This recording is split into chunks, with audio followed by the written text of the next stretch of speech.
mboka na biso eza na bato ebele bautiliza kombo na yesu na lokuta makasi ebele bamiracle ya lokuta batémoignage ya kosomba liboso nazalaka trop complexe liboso ya bato namoni kosala nzambe osala kampane babeki na maboko na nzambe mokomi kosalelanga boye naobondela kuna komoregrete bapriere wana naobondela naisa nzambe esalanga lokola motu wana na bis bamoli bilei basenga 3 jours ya priere mpona mboka na cinquantenaire moi j'étais là isika na lobaki mboka bakabango na satana il faut bazongisa ngo epa nzambe il faut tobondela bien que bato bayiba idée wana ti lelo basala yango na bastar basala yango baisola bayiba idée wana mais nayebisa bango tant que bozongi na originalité toteya bato transformation du cœur nzambe akopambola moko nzambe aza molimo nzambe aza congolais te nzambe aza éthiopien te nzambe ya molimo barazala moto abanda koza kotambola te basimbaki na bato mibale misato baye na ye bakotie na église pendant que je faisais le service et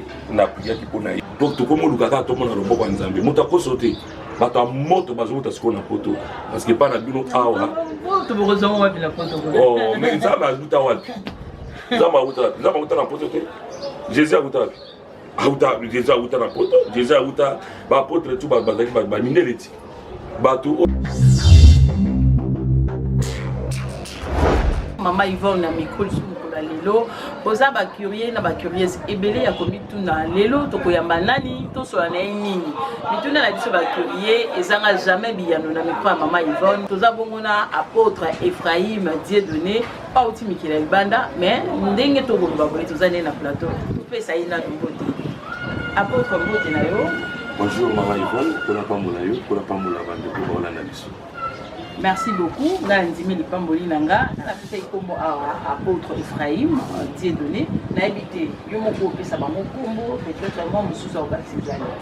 Ben oui binga tu as lu ma biographie nazali apôtre. Ah oui super bishop. Zambe azosala biso na po ezali apostolat pe na prophétie et donc voilà je suis apôtre mais il y a aussi le ministère prophétique. Je suis prophète de la cour. Donc je fais les deux. Vraiment, vous savez, ensemble, il y a Kinshasa, vous avez aussi des conseils de vente. Nandimela qui est sous la loi d'Angola, parce que les bossons sont des kimbangistes. D'abord, jusqu'aujourd'hui, mon père est pasteur kimbangiste. Maman père est kimbangiste, c'est ce qu'on a qui Kamba, on a ma centenaire. Et donc, dans les kimbangistes, j'étais dans les Obabengi, GTK, groupe théâtral kimbangiste. Et puis tant on a salaki na Luanda kolo amimoni saki tant on a salaki accident oyo na bukana ka lokolo na Congo bana otamba souté c'est la kolo Yesu à côté de la chambre na hôpital na bana na Luanda te mais na poto et pas wapi a confirmé qui appelle nanga que na salela c'était le 15 septembre 2002 dans l'hôpital et bana na tambola et donc na hôtel Samomala mais na ba Yesu na Angola na ba ko c'est pour la gagnère d'âme en Angola et jusqu'à aujourd'hui na zo na Zambie. En tout cas yo penza o mona ndi loboko nzambe ko buka na kufanda et puis côté les manzamba bimila yo ani ka zo mama bela nkamba otie po yo za mwana papa déjà ozala ki mwana papa.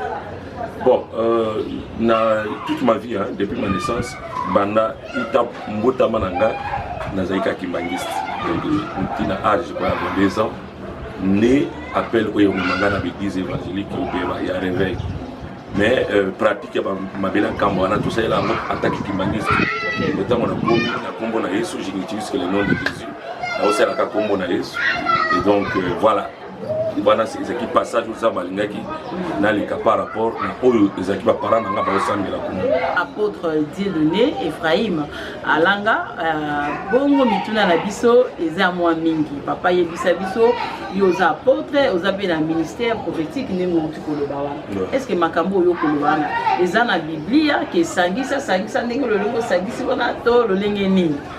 Merci beaucoup batu ba utanga bible malamu on comprendre que Yesu azali avec apôtre, évangéliste, prophète, pasteur parce qu'il a récupéré en même temps les bons bergers. Alors badon na ba grâce et puis ça maka nzambe yimo na moto ya lingi. Na oyo akope so maka bebele, to akope ngona ba ministère ebele. Donc et ça les maka mais ça na ministère to bengi ministère mère ou bien ministère père to le babongo parce que ministère ça la masculin et ngolo ba que ministère est central. Vous comprenez? Le ministère auxiliaire c'est-à-dire qui peut aider yo okende liboso mpe ezali omona oza apôtre ya ministère mais nzambe atie kipastorat kati na yo mpe kokamba bato atie ntango mosusu capacité évangélique kati na yo oza mpe apôtre évangélique okoki kozala apôtre prophétique okoki kozala mpe apôtre docteur donc ezali ndenge nzambe asala makambo na ye me abandane na bantoma nde après nde sikoyo na nzela ya bantoma baministère mosusu ekobima eza nango mabe te mpo na yo kozala na domaine wana nyonso docteur oyo azosoigne akoki kozala peut-être chirurgien akoki kozala généraliste akoza makambo ebele mais na makambo ya nzambe bagénéraliste bazalaka mingi te nzambe azala mingi na baspécialiste alors spécialité na biso emonanaka na badon na bagrâce oyo nzambe atie kati na biso donc soki otali nde atravaillaka rien à dire okomona ke no aza mpenza motina na nzambe mais okomona ke bien ke na ntoma na nzambe me masakoli ya minene ozomona kobeti lisakoli ya grave oyo ya mpamaka libumu mpasi boyeboye me makambo ya minene okomona ke no olobi non toloba ke no motu to akoloba quoi tu vois mais tolobela awa makambo ya minene par exemple olobi ke polo alobeli nga ke France ekozala frappe na attentat to Belgique ekozala frappe na attentat bakeba mpe 8 mois après esalemi mpe bakonza mboka wana babengi yo mpe bakomi kocontacte yo ozomona biloko moko ya bongo kende otuna bandeko lokola ba Jean Pierre Bemba ntango nalanda ye nakenda 3 fois na la haye na prison nayebisaka ye nini ewumelaka te amonaka makambo yango tokutana na 3 fois na prison na la haye azolanda biso je lui ai dit quoi nyonso ekokisama donc tolobaka makambo ya minene na mboka oyo omona président amema mboka na stade bakende oprie soki mpo na mboka maintenant napesa prophétie wana na 2010 na RTNC parce que eza chaîne nationale tokolobela nga tosala 3 jours émission ya prière na RTNC parce que maman Olive 2010 maman Olive Lemba asenga 3 jours ya prière mpo na mboka na cinquantenaire moi j'étais là esika nalobaki mboka bakabango na satana ifo bazongisa yango epa nzambe ifo tobondela bien ke bato bayiba ide wana ti lelo basala yango na bastar basala yango baisola bayiba ide wana me nayebisa bango tant ke bozongi na originalité bokotantone yango wana ozomona bazocontinue kotantone mais nous on est là on regarde donc omoni ke makambo tolobaka ekokisama bakongolais to bakino to babiso tozaka na difficulté ya kondima bino basala nzambe boutaka libanda est-ce que vous y bien eza complexe ezala na kingo bato bakanisa soki par exemple ozali 4 jours ya jeune 5 nde soki okanisi oza na nzambe bamonaki bato na poto bapriaka te me ngai awa voilà nga awa naya combien de fois na mangengenge awa nalongwa poto na ya awa mangengenge nasala ba 21 jours pas plus longtemps ici naotosala 3 mois ici na banaoke na montagne luzinzila topriaka soki oyebi appel na yo koprier lelo na l'église nakoyebi soki bapaster mpenza ya makasi bauta poto sikoyo parce que na poto moi j'ai tout naza na nyonso tout nakoya te kosala service moko nakosa bamiracle mpo nazwa mbongo na moko naza nango naza bien ozo comprendre donc tokomoluka kaka tomona loboko ya nzambe moto akoso te bato ya moto bazokota sikoyo na poto parce que pa na bino awa mais nzambe azuta wapi nzambe auta na poto te jésus auta wapi jésus auta na poto jésus auta baapôtre tu bazalaki bamindele ti bato oyo nyonso bamema baeglise ya reve bauta poto ti bauta états-unis ti barenard bonke bauta wapi babenini bauta wapi nyonso tu wana ya minene bauta poto bauta awa te badi na bala bazwa baimpactation bauta epa banani donc ozomona ke ça dépend esika moto azali epuis ndenge azozwela mosala ya nzambe eza bato bavai na kini awa azosala nzambe me aza lokola ana poto ana nyonso ana bien bien mais akochoisir soit aluka nzambe soit asala aventure donc ça dépend ndenge motu azomonela nzambe na ye na appel oyo eza na vie ya motu mais omona bato ebe bakanisaka soki moto akuti poto seke aosaka na bato makambo ya nzambe non eza lokuta parce que bato batonisa bastade awa ezala mamolangi auta wapi mamolangi ayaki na poto te ayaki na bruxelles abanda ministère na ntango yawa nzambe afuti ye donc bato bakanisaka nete soki moto akuti poto asambelaka te non mama il faut aza na baservice tosala koyoka mopepe ndenge ezoleka sela oti badécouvrir ke non nzambe aza molimo nzambe aza congolais te nzambe aza éthiopien te nzambe ya molimo toza na mituna ebele par rapport à makambo boye mais quand même oza na kati ya domaine ya délivrance oyo mpe aussi okomeli yango livre moko La délivrance a combien de livres il y a les poissons. Vraiment. Les principales sources de malheur qui détruisent de grandes destinées. On a eu la source, il y a Makamomabé, il y a Makama. On a destiné à ma casse. Mais au commun a destiné à l'autre. Donc, mais ça, il y a une délivrance on a terre. Ils ont son livre. En tout cas, mais en attendant le cas où nous sommes livre en côté, nous sommes en tout en côté, tout ça, on a beaucoup. Il y a des délivrances qui sont nini. Dans mon cours de délivrance, ils allaient tant au Moutazoa Ravi en Zambé, à Longwana, au Babengi, monde des ténèbres, au monde de la lumière. La première délivrance, ils allaient tant au Moutou, à Yambaraïs, à passer du ténèbre à la lumière. Délivrance et esprit. Deuxième délivrance, ils allaient pour se séparer dans l'œuvre et la ténèbre. Cela veut dire que œuvre à ténèbre, l'ingolobani, l'ingolobake, Satan a Akanga Batubele. Ephésiens 6 dit ces olobake, doit combattre contre les autorités, mais contre la principauté, l'esprit méchant à Balier, Zarit. Et donc, tant que nous avons une force, et ça, nous avons et donc, ils allaient, et là, comment tu vas comprendre, c'est un processus, ils ont un traitement. Donc, ça dépend de qu'est-ce qui lui arrive dans sa vie, Jésus a dit, si le Fils de l'homme vous a franchi, vous serez réellement libre. Ce qu'a Kango Libino, a beaucoup mapenda, n'a pas somi, des baloba. Nani a cause à un problème spirituel. Mutu ayambi dans Yesu te, mutu a un problème spirituel, mutu a senti qu'il y a un blocage dans la vie naïe, mutu a senti que il y a une limitation, donc il y a un mur moko boye, il y a une vie naïe, donc il s'agit à quoi atteindre l'objectif naïe. Mutu peut-être l'esprit de mort réseau la naïe, bah tu vas dans la famille na bango, bah tu vas barakater la famille na bango, bah tu vas voir ça là un pas du côté Congo le col a payé ça pour sa délivrance. Mbok ils a la richesse, nous surtout nous va voir pauvre. Nous avons un cantac qui paye pour sa délivrance. Et donc, nous avons un problème. Même la Bible, tout le monde, maman, avec moi, il y a des mois, il faut que Yesu. Moi, il y a un problème, il y a un limo, né à la délivrance. Ignorante, mon père a une ignorance par rapport à la délivrance. Votre Bible, le bin à Proverbe 11:9, que par la connaissance, le juste sera délivré. Dans Zéla Bouyebi, né juste à cause de la délivrance. Maman, dans Zolo Banaza, Batoubola, Nabiso, tant que ça, un ministre, attendant la photo, Azana Nyoso. Mais azo kapé ko balate ko botate nazana nyoso saka mukamba chômage te utakoza pe ministre mazo kamba sénatrice to puta na batu belé to prier pour na batu belé ana nyoso eza beaucoup problème à chômage te o mama bongo so eza bongo ebi batu banali babotaka mingi na mokili ba pauvre ba batu babota ko mona mutu azana eloko te maza bana 8 elingo lobani azo atape na mwasi ana busala te. Donc, c'est un problème que vous avez na nité, na chômage, parce qu'ils ont un sentiment. Mais malgré la richesse, ils ont quand même balaté. Malgré la élévation, ils ont même la stabilité dans la balaté. Et bien, les gens ont divorcé. Mais l'évangile n'a pas ma balaté. L'évangile n'a pas ma Yesu. Quand Yesu a même la bango, on a ali les restes. On a contribué à la vie. La négative sociale à Kinshasa, ils allaient aux assures. Dans l'écrivain, Bajar va livre, congolais, va consommer. Ma belle ambition, c'est que tout ça va te béler, mais mouké va t'engager. Mais tout congolais vraiment t'engager, vraiment 0,2% va t'engager. Donc on m'a rappelé à Batunyoso. Et on m'a quitté au Côte d'Ivoire, Bénin, Gabon, pour n'avoir pas la culture à Kotanga, Batubaso Marango et Belé. On m'a appelé que Tango, Napoto, Batubaso Marango et Belé.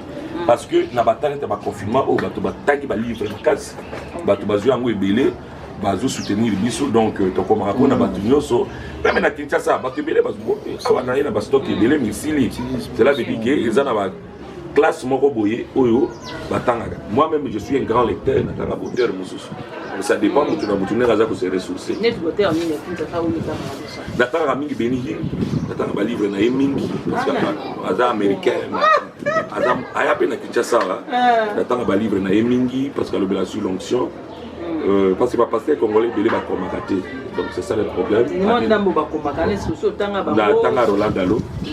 Roland Dalo, c'est quelqu'un qui m'inspire beaucoup, inspire dans Mingi, ouais, na linga va livre na e, na tangaye, nani sous na Congo, bon pas trop, mais j'ai na tanga pe kizami. À comment sur le sang de Jésus, un très bon livre. Et voilà,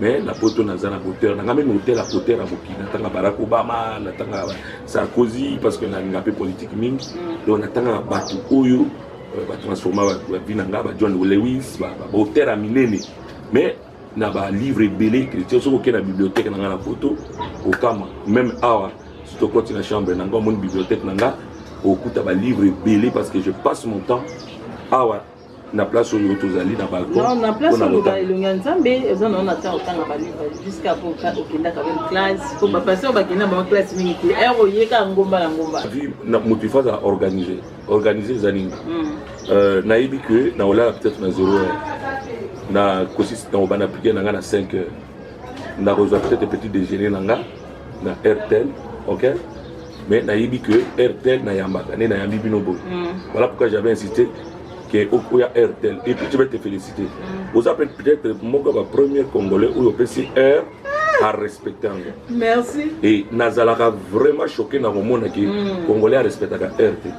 Parce que yo a 10 heures au comique on a 10 heures. Et c'est la première fois on a Moniango et on a respecté yo. En tout cas. Alors donc on moni heure, netenga heure nanga pour na polémique na Hollande. La Hollande sur babini son rendez-vous, il faut au y a 10 minutes avant. Donc là sur la personne 10 heures pour nanga au comme à 9h55. Donc ce qu'on dit 10 heures comme 10h20 na salle longue. Donc tout ça organisé na tananga na utaka ba livre ezali. Ta ko ta peut-être ba email ezali, ta ko répondre à WhatsApp ezali. Donc il faut ça organiser une prière. En tout cas voilà tout ça tout le temps. Et quand même aux à Kinshasa, il y a des services ni les fonds pour na ba moment où tu zali au ya Kinshasa. Maman, eza question moko il faut tout ba. Moi j'ai reçu appel oyo depuis 2009 les acquis clair, il faut na longa poto na banda. Alors on a 5 ans Zambie si moko na biso eza yo pour na leba ki botel, na l'équipe hôtel nous surtout amener na ville. Na fuki mbongo ebele na biso ki eza ko yo tellement appelé l'équipe tika poto yaka na toza na église na Bruxelles. Tous les églises na Canada, tous les églises na Paris, tous les églises na Hollande, tous les églises na Rwanda, tous les églises à Minene. Nicolas le bitika nyoso yaka parce qu'au travers de toi na ligne a sauvé un grand nombre. Na benga pour na au délivrer mboka au té amateur pour na zoté le chapitre 13 du livre nanga awa na ba dernier chapitre chaque livre on a été sur les changements de cœur pour matin nanga zali contre la méchanceté à motema. Pour n'abattre motema mutu Congolais motema mabe monde entier bato motema mabe alors pour la tsenga zonga mais na résister mingi na senga nzambe signe moko soki zayo pesanga moyen naza na ndako pas kovanda j'ai vu ça en une année nzambe pesanga ndako alors na kwa hizo côté voilà pourquoi na pour moi de temps en temps pour na vanda na sala musala nzambe aujourd'hui ko fanda awa na buyo moko toujours ko fanda awa na compte la communauté parce qu'il faut la permettre mobile. Non, à l'église, na biso, toza na une petite extension il y a même pas une année. Nanti on gap naza pasteur, naza ko aider bango mais awa na ipo na ministère ngolo banini. Na organiser ba activité amine, na ko sala l'école. Oui, donc commander voilà. Et vous détachez na kati ya communauté victoire. Oui, je vais le laisser. Oui, je vais bango continuer l'église mais ngana au sala ministère. Attaque pasteur bako benga ngana te ya. Des visionnaires, mais je me détache. On a ça le ministère. Parce que le ministère, ils ont permis de ressembler à Batubélé, de toucher Batubélé, sans que na église. On dit par exemple, le 8e mois, je crois. Le 8 août, déjà, tout ça, Bino. Na Rosala, na terrain, il y a 7 terrains. Donc, on dit qu'il y a un objet. Voilà. Donc, 8 août. Ouais, donc ça veut dire que il faut senga eza au-delà de l'église. Et là, quand on appelle ça le domaine de puissance, makasi, ce qui n'a côté ici comme l'église, là on peut atteindre bâtiment sur tout. Parce que mon tabac on a Abraham c'est moi qui les a été l'église on a Lazare mutabou na okete. Par contre nous avons pour ça à sauver bâtiment donc voilà pourquoi on travaille ministère. Mais depuis oye ozaki wapi na wapi. Cette fois-ci, depuis que je me suis concentré dans le salon de Saint-Angile. C'est vrai qu'il fallait, na une invitation manquée par papa dans le Palochima. On a intervenir, maintenant nous avons un comité, nous avons un Banazonga. Mais nous avons été nous soutenir la terre. Tout le monde a une image, bika. N'importe image on a papa Richard la vision moto. Qu'est-ce qui s'est passé avec la maman? En fait, j'ai fait un service. Maman a abandonné la micro, et puis à Yuki, et puis maman a expliqué qu'il y a qui paralysé pour tension et qui colo makasi. Après, qui paralysé parce que la tension est paralysée à la moto. abana koza jusqu'au tambola te basimbaki na bato mibale misatu baye na ye bakoti na église pendant que je faisais le service et napriaki mpo na ye sur place nzambe akitaki ye moko vraimen asimbi ye atelemi eza makambo nga namonaka mindele bakoka mindele batambola bimage eza ebele na YouTube sur moto ake na YouTube je crois okomango aider alanga nini TV asabone akomona bakoka bamindele baotambola na bacancer bamaladie ebele voilà ça m'a déjà libanda poto na bamikele ya poto bisike ebele non ça les makala nzela na yo oui au travers le monde oui c'est ça donc eza makambo minene oyo nzambe azosala donc voilà ce qui s'est passé na njili ça kokonte bato babikaki na baprophétie na badélivrance sur place bato bamaladi ya ndenge na ndenge bato babiki batémoigné ezalaki ebele mais image wana ezalaki mama wana alaki paralysé mais atelemi nayebisi asote te akiba te aza eloko te ye moko ka ndenge omoni wana ntango kaka nguya ekiteli ye akoyaki batelemisi ye nguya esimbaki ye bakasi abandi kosote abandi kotémoigné monene na nzambe en tout cas yo outi po tosali 20 ans retour na yo et puis boza na ministère aussi bobandi na njili ya nde molobi ya 8 mois mais komona ndenge prolifération ya baéglise ezobotamaka chaque jour bino mpe boye bobakisi lisusu na réputation église eza nango okokoloba nini des choses la première chose il faut tala l'église ce qu'on na mboka États-Unis eza na église koleka Congo voilà bato bayebaka te yango wana Londres eza na église koleka Congo église ya banoir te église ya bamindele parce que bana culture ya nzambe église ezalaka ebele par rapport na densité ya population Kinshasa toza na 12 millions d'habitants nde balobaka selon yo est-ce que 1 million de gens bakendaka église te on atteint même pas 1 million ya bato bakendaka église ya réveil donc eza na bato ebele imagine toi lobi na service kuna na Kimbuta place oyo na sek na bimi libanda boye na trouvé plus de 50 000 bato baromela balibanda donc nani tosali mosala te bon problème na biso ezaki bato basinteresse trop na kofungola baéglise oli basinteresse na évangélisation église ekomi lokola mwa boutique moko boye o moto asa sortir ce n'est pas mauvais mais soki tosintéressaka na aspect évangélisation toki tolobaka tosali mosala mais tosali vraiment mosala te bato baza ebele bayebi nzambe te soki oke lopango oyo j'étais hier ambandaki église bato nyonso tu bavoisin bazaka wana bakena yango église te bato wana culture catholique ebele bayamba yesu te babakisa bango na bomwana donc mosala na esebi na mboka oyo te voilà pourquoi nzambe azocontinue kotinda bato ozo comprendre sikoyo na mopepe oyo okuti yango molobi évangélisation eza mpenza te meton ozala libanda omona quand même ezoyinda mpenza bakoko na bimi stade etondi maintenant sikoyo oyo omoni na biso mama na Kinshasa mangungu ezebele je crois ndeko na biso moko ayebaki biso mingi nalingaka ye mingi prophète Niles nalingaka ye mingi pourquoi parce que aloba vérité bien que bato ebele balinga kosasocier na ye te moi je ne suis pas contre les hommes de Dieu il a dit que awa oyo tu bozomona ezaki soki babenga nini so bamakono soki nini soki makiono soki babiloko ya mabe donc makambo ebele ya mabe na mboka oyo ezwaki place alors ntango bofonde makambo ya mozambe na lokuta mopepe wana te mati ndenge nini ekokoya mboka na biso eza na bato ebele bautiliza komona yesu na lokuta makasi ebele bamiracle ya lokuta batémoignage ya kosomba liboso nazalaka trop complexé liboso ya bato namoni kosala nzambe osala kampagne na babeki na maboko na nzambe mokoni kosalelanga boye naobondela kuna komoregrete bapriere wana naobondela nayesa nzambe esalanga lokola motu wana naye kodécouvrir nzoka nde bana kosomba babeki mama nakomoregrete nakomolongola bapriere wana nzambe kosalanga esuko lokola ye te salanga lokola ngai non tozoyoka yango to baolobelango na bateveki eza soki bamakiono baka balokuta baprofesie ya lokuta bamini bakomolobela yango bango moko donc ngana esalaka nga dégoût komonaki motu apesi motu mbongo mpo ya kotémoigne lokuta mama biso nzambe autilize biso nde na poto komundelo kokorompre ye ndenge nini mpo adresse na ye ezali bavoisin bayebi ye yo lobika atambolaka te mais bavoisin bayebi ye te adresse na ye ezali donc omona bamiracle tu nzambe asalaka na poto ezalaka soki moto abiki il faut bakende tina adresse na ye batuna bavoisin na ye batotala mpe nini na ye ya médical soki maladi wana ezalaki ya solo soki tomoni ke belema na eserenini te tolekisaka yango te parce que nous passons na bachaîne ya minene lokola bakazarema na poto toleka na bachaîne ya minene oyo okoki kondima te dernièrement tota koteya na zénith ya Paris on était plus de 8000 personnes na salle wana monene oyo bamilitaire na biso babetaka mais il y avait quelqu'un à Koufaka sur place, on a pas même Moutazo ben un micro na qui pouillé pour la moto na Koufaka zaki prophète Ngawala, il est ici à Kin. Baluba belé là baluba. Ah ozo lo baliboso motasa Koufiawa. Kata kata. Il était tellement reconnaissant. Na grâce à ça katinanga aluba liboso abatu. Mutako bonde la pona moto les apôtres langa. Tokena to bonde la ndikwana ya kendeki na déjà Koufaki na déjà. Nza ba c'est que ça. Mais les cas liboso abatu. Ba pompier bazalaki wana, ba ambulance ezalaki wana, na ndenge ba ambulance ezonga ba mema mutute. Etambolaka pe na bonzambe. On le vit très bien. Politique est en Bonzambé depuis Bandela Mokili. Yango Omoni. Tant qu'on a le banal prophète de la cour de Ngolo Bani, Zamatinanga auprès à Bakonzi. Du coup, Tarana Bango, Tolobela Bango. Mais, tout ça, le problème au Mouné Nambo, les gens ne sont pas prêts à ça. Tout ça, le problème au Mouné, des Manabango, des alliés prêts pour avancer dans le Congo. J'ai appelé à la prison. Aucun copine à la prison pour diriger Congo.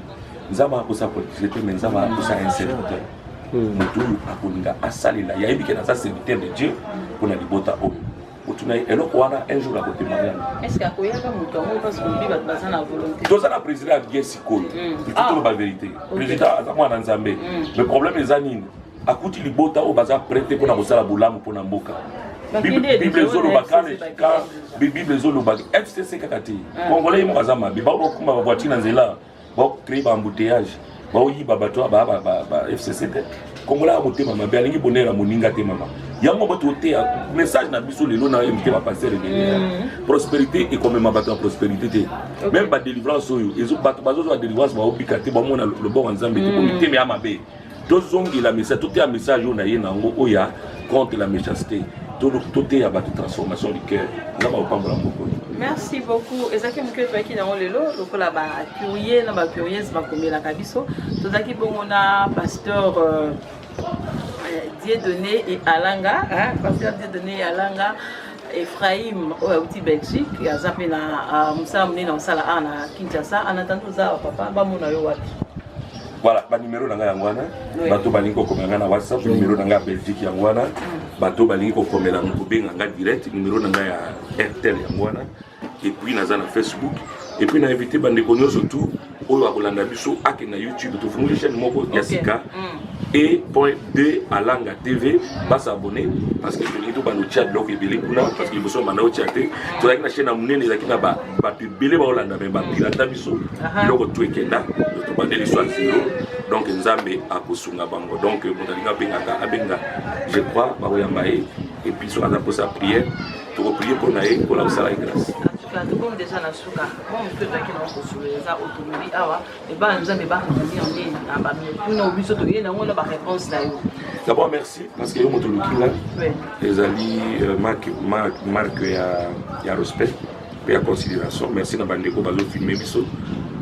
Nzamba pa mona bino et loko na bolo baka ke congolais a changer motema na ye. Trop c'est trop. Nzambe à travers moto za motema mabete. Tolingana bolingo ya ndeko mususu ezala etonda motema na biso. Et je crois bien que Nzambe a comme biso musika. Bozala prêt bo voya sikaye na Kinshasa.